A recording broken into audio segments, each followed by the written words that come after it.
The Humpback.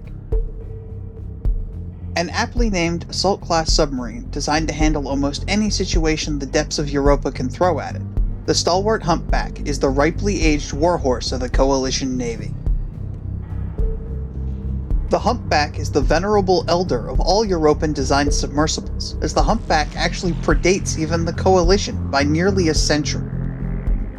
Originally designed and produced by one of the stations who would go on to found the Coalition, the Humpback was a monstrous predator of early Europan conflict. Capable of rapid deployment and equipped to be able to lock down entire glacial passages, the Humpback, or at least the threat of one, was ample deterrent against open conflict between stations that didn't want to risk starving themselves by losing the vital flow of terrestrial supplies from Earth.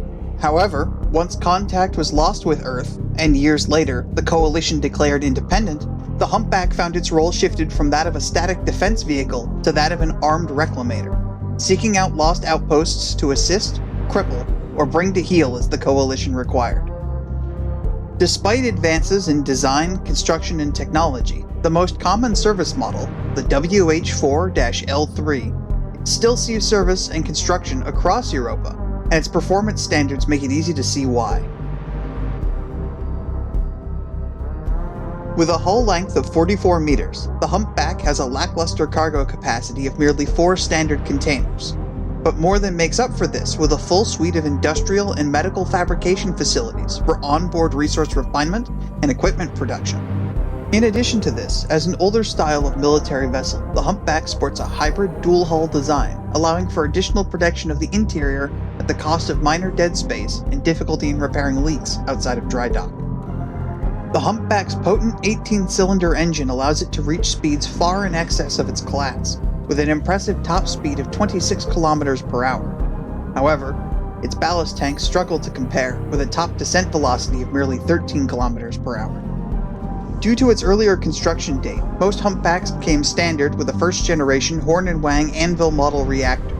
While more stable than some of its modern counterparts, such as Horn and Wang's Teller model series, it sports a lower average output at only 2,800 kilowatts. To compensate, the Humpback has a remotely activated battery array, capable of fully powering the submarine for a time should the reactor fail, or should a heavy combat situation require more power than it can output safely.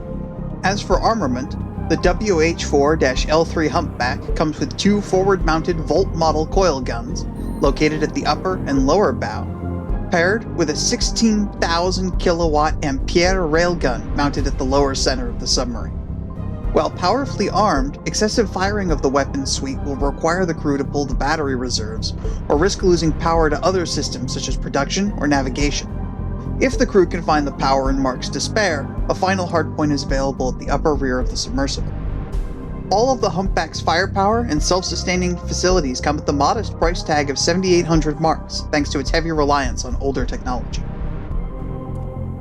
Despite several attempts to replace or phase out the Humpback by various manufacturers, it remains a stalwart piece of the Coalition's arsenal when battling the wide variety of threats one might encounter in Europa's depths.